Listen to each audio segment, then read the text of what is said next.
We thought it would be great to invite the candidates to the town hall for an informal chat so members get to know them a little bit better. I will ask a series of questions and provide opportunity for each candidate to answer, alternating between candidates with regard to first response. Candidates, please keep your answers to no more than 2 minutes. Let's start with Joe. The election ballot and SVS will be sending out background information for the two of you, but members may not know you. Please take 2 minutes to introduce yourself, where you trained, where you practice, and your career interests and goals. Thank you very much. It's an honor to be here. I'm Joe Mills. I was born in San Francisco, California. My dad was there, part of the GI Bill, going to college. I grew up, I went briefly to grade school in Arizona, but I grew up in the Washington, D.C. area and fell in love with medicine, ended up going to medical school at Georgetown, which at the time I was a medical student. The tuition shot up to $10,000 a year, which doesn't seem like a lot now, but back then it was, and it was $20,000 by the time I finished. So I joined the Air Force in order to pay for my medical education, which led me to San Antonio. So I did my general surgery training at Wilford Hall, Lackland Air Force Base in San Antonio. Became interested in vascular surgery because of the mentorship of Jeb Hallett and Jay Robinson. They had a long vascular tradition there. And the year I applied for training in vascular was the year that programs became ACGME RRC certified. So there were a number of good programs that weren't certified yet, and I had to change my list, and I ended up randomly matching with John Porter in Oregon. So I did my vascular training there, went back and finished my Air Force commitment, spent 2 years with Dennis Bandick at the University of South Florida, and then I loved the West and the Southwest, so I came back to Arizona when Vic Bernhardt retired, spent 20 years in Tucson, and I've been now in Houston for 6 years. I love all of vascular surgery. I fell in love with vascular surgery when I was a third-year resident. I love the anatomy. I love the physiology. I love the vascular lab. I'm a big advocate for our specialty, and I love training residents. I think the residents are our future. So I've spent a lot of my efforts over the years in training residents and being an advocate for our specialty, especially in the area of chronic limb-threatening ischemia, which I think almost everywhere I've gone has been neglected. So thank you. Bill, the same question. The election ballot and SVS will be sending out background information for the two of you, but please give us 2 minutes to introduce yourself, where you trained, where you practice, and your career interests and goals. Thank you, Clem. First of all, I'd like to say that I'm humbled and honored by this nomination. And I'd like to congratulate Dr. Mills as well on his nomination. I don't think y'all could have picked a better person. And I'd like to thank the SVS for this opportunity as well. So I grew up in a small county in Florida. We were ranked 60 out of 67th in economic production because we were an agricultural county. But I was fortunate enough to have a father's position and have privilege, so I was able to get out of Florida. And I went to college at Johns Hopkins University, where I thought I could play lacrosse and found out I couldn't.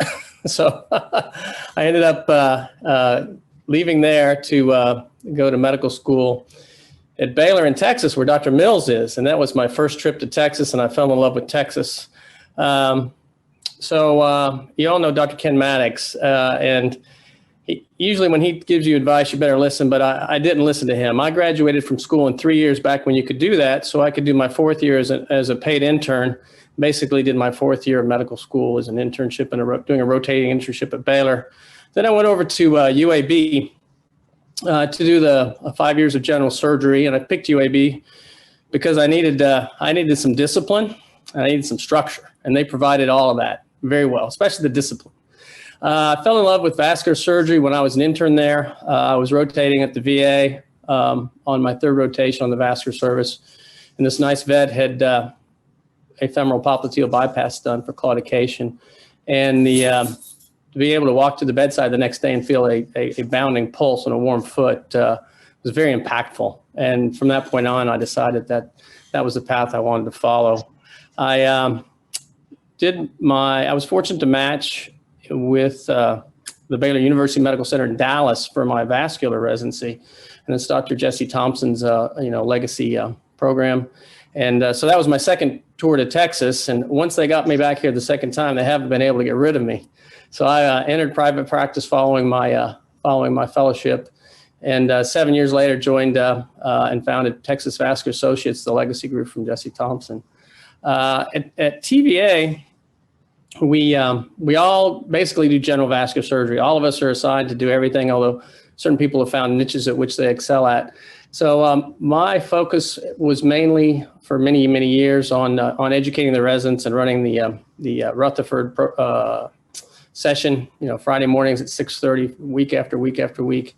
I've also attempted to climb that long, steep hill of getting more clinical research into the community practice area and trying to elevate the vascular game at all the hospitals I work at. My last 5 years, my main focus has been basically serving the society and trying to give back. Thanks, Clem. Thank you very much, Bill. Now, Bill, this is for you again. What keeps you up at night regarding the current and future practice of vascular surgery in our specialty? Well, actually, I'd like to say that I sleep pretty good at night, and there's two reasons for that. I see Dr. Albarama laughing. They took me off the call schedule. It was probably a patient protection thing, but they took me off the call schedule last year. But really, I think the society is in a great position with the leadership that's been in place, and working in collaboration with our executive director, Dr. Ken Slaw. I think. From a structural standpoint and a programmatic standpoint, the society is really doing very well and continuing to improve year after year. If you have to pin me down on one thing that does bother me or concern me, it would basically be in the area of advocacy. Last fall, we were staring at a precipitous drop in reimbursement for our services, and it would have been very hurtful, impactful, and could even be catastrophic for some of our members. However, the PAC under the leadership of Drs. Connolly and Matos did a great job, had a banner year in raising money. We joined with the Surgical Coalition to push back. We got our members involved and our members responded, and we were able to contribute to reversing those. But I don't think the battle's won. I think this is something that really could come back again and probably will. And I don't know if anybody remembers, but back in the 90s, anesthesia got hit with steep cuts, and their numbers of medical students going into that residency went down by 30%. In the first decade of this century, the same thing happened to cardiac surgery, and it took them 10 years to recover. I think what bailed them out was going with the integrated residency. So I don't think now is the time to take our foot off the gas. We really need to keep pushing on this, and we need to really focus on advocating for the value of what we do in our services. Thank you, Bill. Joe, the same question. What is keeping you up at night regarding the current and future practice of vascular surgery in our specialty? Well, I have insomnia, so I'm up at night a lot anyway. I'm a night owl, if you know me, and get emails from me at 2 a.m. But I would echo some of what Dr. Shutze said, but I guess I'm a little more sanguine. This vascular surgery has been unbelievable to me in my life, and that's made a big part of my life. And I think I've had a huge impact on patients, and I still love what I do. But I want to preserve that career for the future vascular trainees, and not just preserve what we used to do, but protect and grow our practice. And I think my biggest concern is how do we do that? And I think the SVS has done an amazing job responding to different societal changes. The biggest things we did, I think, one was be adopters of endovascular surgery, because I think we'd have been extinct if we hadn't done that. And the second thing was to become a primary specialty such that we could have a 0-5 applicant pool. And that probably has done more for our specialty than almost anything. So it immediately attracted a different pool of applicants. It doesn't seem to have shrunk the existing pool of people who go through general surgery, but I found the 0-5 people really exciting to teach. And I want to pass them on a legacy and a future. So the concern I have is we have to brand ourselves better, and we're starting to do that. We've made huge efforts, but I don't think we're close to what we should be doing. I don't think people still realize, despite the valuation project, despite our early efforts at branding, how hard vascular surgeons work for their patients and how we really are the ones that provide comprehensive care. So I think we can't pound that message enough. And I think we've got to get more attention from payers, hospital administrators, and we got to reach out and get more recruits into our specialty. And we don't want to become extinct. And I don't think we will, but I think that the things are more slippery than we think. I wouldn't relax at all. Thank you. Thanks, Bill. What do you think the SVS needs to do to best position its members to thrive in the future? Well, I think there's a lot of components to the concept of thriving as a member. Probably in 5 different areas that I think the members would feel that differently, but it would be important to them. And perhaps, you know, in one area would be professionally, another area would be educationally, another area would be, you know, the emotional, physical aspect of it, and then servility, service, you know, and then last, as we've already discussed, is advocacy. I think professionally, as far as that goes, Dr. Mills mentioned the branding campaign.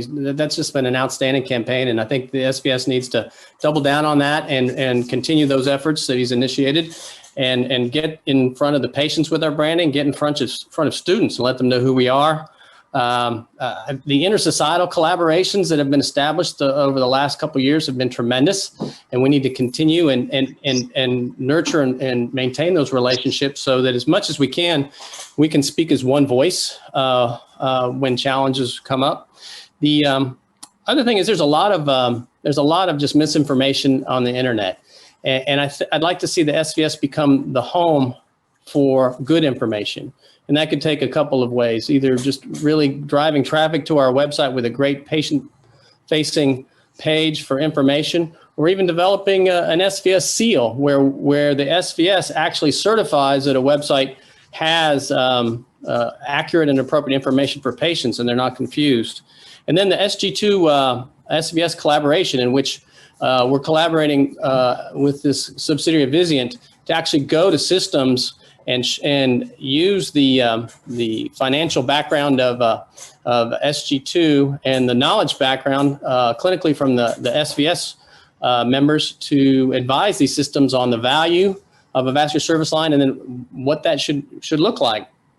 As far as educationally, you know, we've got VAM back again. I hope everybody's registered that can. It's launched already. We need to continue to work on the LMS and get that expanded and get the PVI course that that was proposed launched. It got you know, misdirected by COVID, and then we need to embrace new educational opportunities. Whatever ideas we have or whatever opportunities arise, we need to just double down on those efforts to help our members. You know, the Wellness Task Force is transitioning into a new entity after the review this next month. And we need to find a place for them so that they continue to fight back against burnout. And we can get the surgical coaching in place that they've offered, which is going to be a fantastic addition. And then we've got the service opportunities through the new VISTA program. And Dr. Mills is part of that. One of his projects was approved. So chance for our members to go out and do, you know, almost missionary work, but missionary work here in the States, and not just make an impact on one patient at a time, but a community at a time. So I probably ran over. I apologize for that, but thanks, Clem. Thanks, you. Joe, what can the SVS do to position itself for the members for the future? Yeah, I think they're doing it. If you look, for those of us that have been part of the SVS for a long time, maybe once we were junior, all we saw was a meeting a year with two societies that were magically split in the middle, and some politics went on among a select group of people. And there's, as you saw from Dr. Ali Abarama's talk, the conscious effort to be more inclusive has really been there, and a number of social things drove that. But I think what I would like to figure out how to do is get more and more involvement from our trainees and our members. So we have people on committees, but I think a lot of the members don't even know how hard some of these committees work and all the things that they're doing for our specialty. So how do we get more participation? And I think if we can convince the members that there's something in it for them, that it's going to help their practice and help their future, they'll participate more. I just to give an anecdote, when I first went into surgery, I always tried to prepare for everything, operations, and if I had meetings and I was looking for resources, I would prepare better than anybody. I would make sure I had all the data to support my position, and I would go in there and try to blow people out of the water. And I hope I've matured. I think you still have to prepare. There's no substitution for that. But what I've learned as I've gotten older is that sometimes you can have a great vision, but the more people you get involved in that vision. So if you actually ask some younger people, what concerns you? How can I help your practice? What do you worry about every day? Your vision gets better and gets refined. So I think if we can get all of our members to have the same vision, and this effort to have comprehensive vascular care define us is big, I think, because one of the things that really makes us different is we're not just proceduralists. So if we want to compete with those in our space, we have to be really good at procedures. But we don't want to lose the part of us that recognizes which patients aren't going to fare well with the procedure or don't need a procedure. And so we need to maintain that part of our heritage. So I would say what we should do is try to keep expanding the involvement that we have of our members and try to be unified, try to gain unanimity of where we're heading and stick with our path. Thank you. Great, I'll go back. We're almost done. I want to thank both of you for sticking with me. We only have 2 more questions, and I'll go back to Bill. The world is changing around us in significant ways. How can the SVS best endure its evolving and staying current with the changing membership? Well, this is a perfect segue because today the practice survey went out. So I hope everybody got that in their inbox. So beginning last fall, the SVS sent out a member census survey, and then today the SVS sent out a member practice survey. And the strategy is to have 2 different surveys addressing 2 different areas of our members, and then collect that longitudinally so we can keep our finger on the pulse of the membership and track how it changes. It only takes 10 to 12 minutes, so please fill it out. We'd really love to have a higher response rate, and I think this is a great way for the SVS to get that data, but we need your participation. Lastly, I'd like people to try to use the SVS Connect platform when they can. There's a lot of other platforms you can go on with social media and many for vascular or other medical topics, but this is the one that the SVS monitors, and this is the one that we can react to. So please use that so that anything that is of import to you can be raised to a high level pretty quickly. The last thing I would say that the SVS needs to have a philosophy when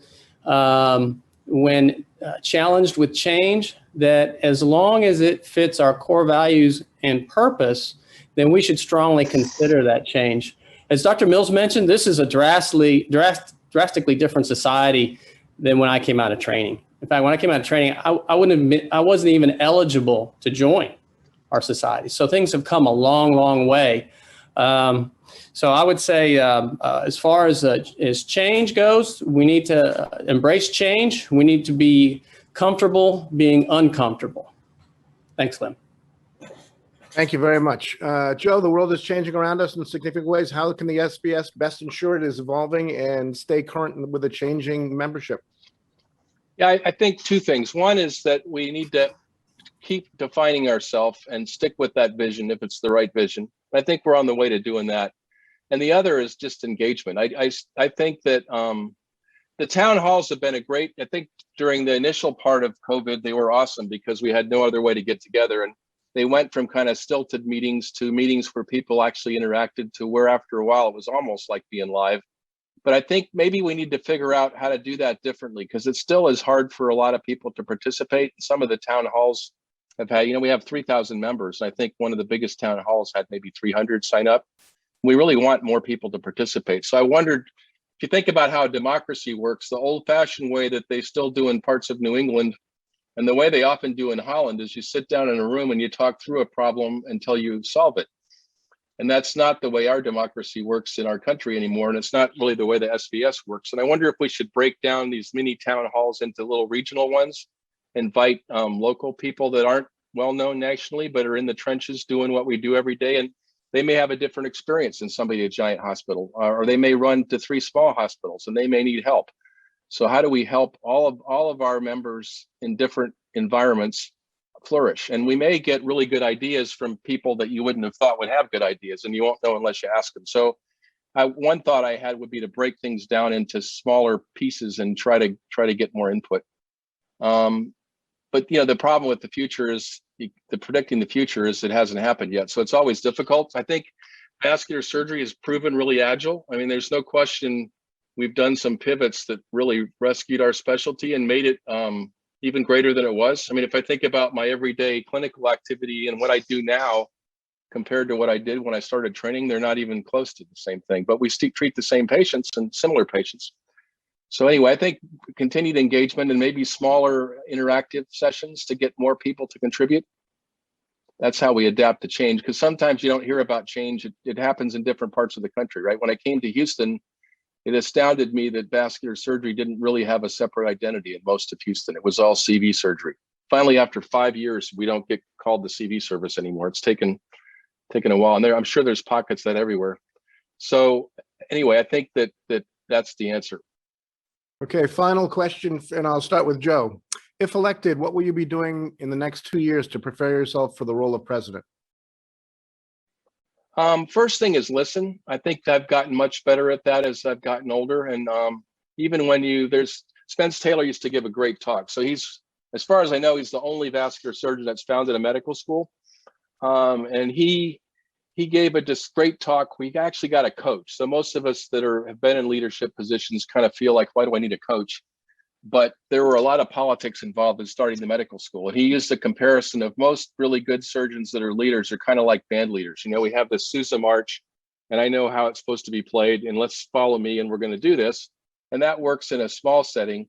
But a really good leader is a shepherd. So you may have some idea where the target is and when you're trying to get there, but you kind of guide people gently. And I guess the difference from the shepherd is that the flock in this setting is the SVS membership, and they should have a lot more input. I mean, in the end, the sheep are going to go where they're supposed to go at the end of the day, right? But a good leader, you may take off people off in a general direction, but exactly where you end up should be guided by the wisdom of the whole group. And I actually truly believe in that. Even my research studies, I'll send stuff by junior people, but everything I do now, I try to get multiple layers of insight and input. And it's amazing how you won't have thought of something until you ask for somebody's input. So if you can set up an atmosphere where people want to give input and won't be shamed for giving it, and doesn't mean you get your way every time, but at least you're listened to, I think that's huge. So to me, that's what I would do for the next 2 years is listen a lot. And I would try really hard to get into different parts of the country. I'm pretty familiar with the West and the South, but figure out what the different problems are for people in different settings. And then we can truly represent our whole society. Thank you. Thank you. And to you, Bill, if elected, what will you be doing in the next 2 years to prepare yourself for the role of president? Well, it's interesting. You know, I've been on the executive board for 3 of the last 4 years. So I've actually had the privilege of watching that transition occur several times now. And it's apparent to me now that the onboarding process is actually pretty well set. And it's a great process as for the vice president to move into the president-elect to move into the presidency. You're just thrown right into it right off the bat. There's executive board calls every 2 weeks where the business of the society is done. There's also leadership calls every week that the vice president is on to get into the weeds right off the bat. And then